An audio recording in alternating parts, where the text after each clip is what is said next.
இயேசுவில் அன்பார்ந்தவர்களே, இதயமே ஆண்டவரை போற்று, அவரில் நம்பிக்கை வை, உன் ஜெபம் கேட்கப்படும் என்ற ஒரு உறுதிப்பாட்டை, அவரோடு இணைகின்ற மேன்மையை இன்றைய வாசங்கள் நமக்கு எடுத்து கூறுகிறது. அன்புமிக்கவர்களே, இறைவார்த்தை ஜெபத்தின் தன்மையில் இணைந்திருக்கிற பொழுது அவர் அவர்களுக்குரியவரை அவரிடத்தில் அழைத்து கொண்டு மேன்மையின் வழியை கற்றுத்தருகிறார். ஐயம் தவிர்த்து நம்பிக்கை கொள் என்று அவர் தோமாவை அழைத்தது போல இன்று அவர் மீது ஜெபத்தில் வேரூன்றி இருக்க இறைவன் அழைப்பு விடுக்கிறார். வார்த்தையோடு பயணம் செய்து அறிந்து கொள்ளுவோம் வாங்க. பிரைஸ் அல்லாஹ். இயேசுவுக்கே புகழ், இயேசுவுக்கே நன்றி. இறைவனின் அருட்கரும் அருளாசிரும் உங்களோடு உங்கள் குடும்பத்தோடு நிறைவாக தங்கிட உங்களை நான் வாழ்த்துகிறேன். அன்பில் இனியவர்களே, தொடக்க கால கிறிஸ்துவர்களில் வாழ்க்கை பல வகையில் வேறுபட்டிருந்தாலும் இன்றளவிலும் நம்மோடு இணைகின்ற ஒரு தன்மையில் தான் இருக்கிறார்கள் என்பதை உறுதிப்படுத்துகிறார்கள். யூத சங்க தலைவர்களால் சிறையில் அடைக்கப்பட்ட பேதுருவும் தூதர்களும் துன்பங்களுக்கு ஆளாகி பிறகு விடுதலை பெற்ற செய்தி கிறிஸ்துவ சமூகத்தை முழுமையாக மகிழ்வில் ஆழ்த்துகிறது. ஏனென்றால் யூத சங்கத்திற்கு எதிராக அவர்கள் கொதித்தெழவில்லை. பகைமை, விரோதம், வன்முறை செயல்கள் இப்படி எதிலும் அவர்கள் ஈடுபடவில்லை. மாறாக எல்லாமல்ல தந்தை இறைவனிடம் தங்கள் உணர்வுகளை ஜெபமாக எடுத்து சொல்கின்றார்கள்.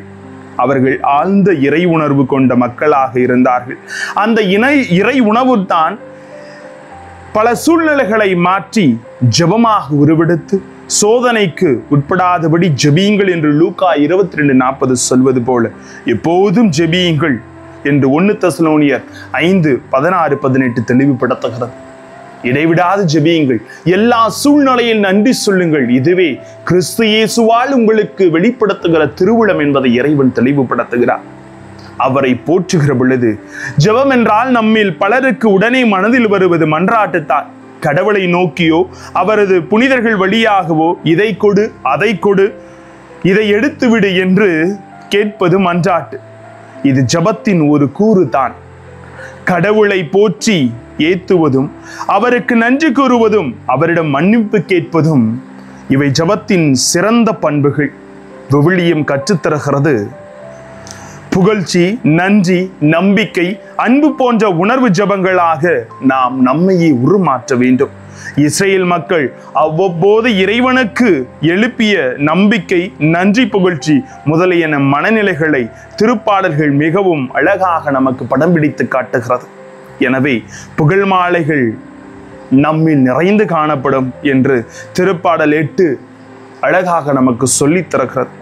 அவர் மீது நம்பிக்கை வைக்க வேண்டும். தொடக்க கால கிறிஸ்துவ மக்கள் ஒருமனப்பட்டு எழுப்பிய ஜெபத்திலே மிகுந்திருந்த நன்றி உணர்வு தான் தந்தையாம் இறைவன் செய்த பல்வேறு மகத்தான காரியங்களை நினைவில் கொண்டு வந்து அவரை புகழ்கிறார்கள். உதாரணமாக அவரால் உருவான படைப்பை நினைத்து அவரை போற்றுகிறார்கள்.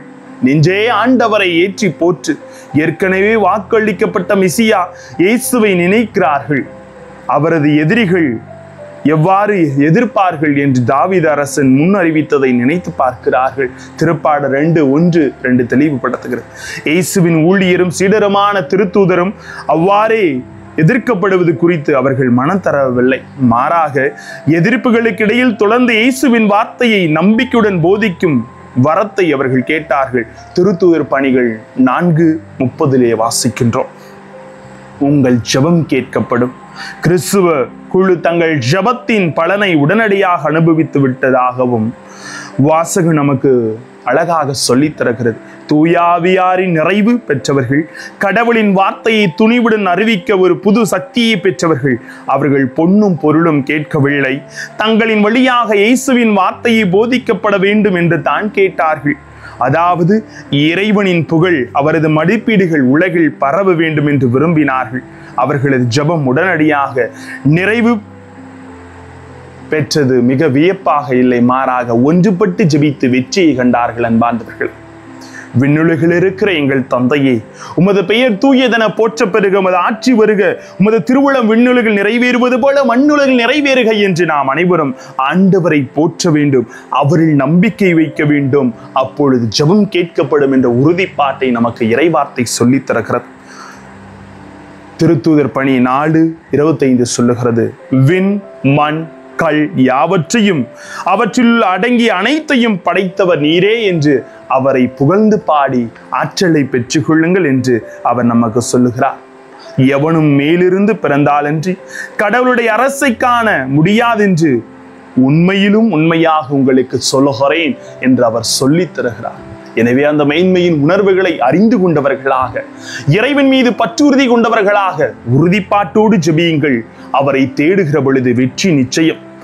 நிக்கோதேமு ஆண்டவரை அறிந்து கொண்டது போல நாமும் அறிந்து கொண்டுவோம். இறைவனின் ஆற்றலும் அருளும் நம்மை என்றென்றும் தொடரட்டும். ஆமென். ஜெபிப்போமா.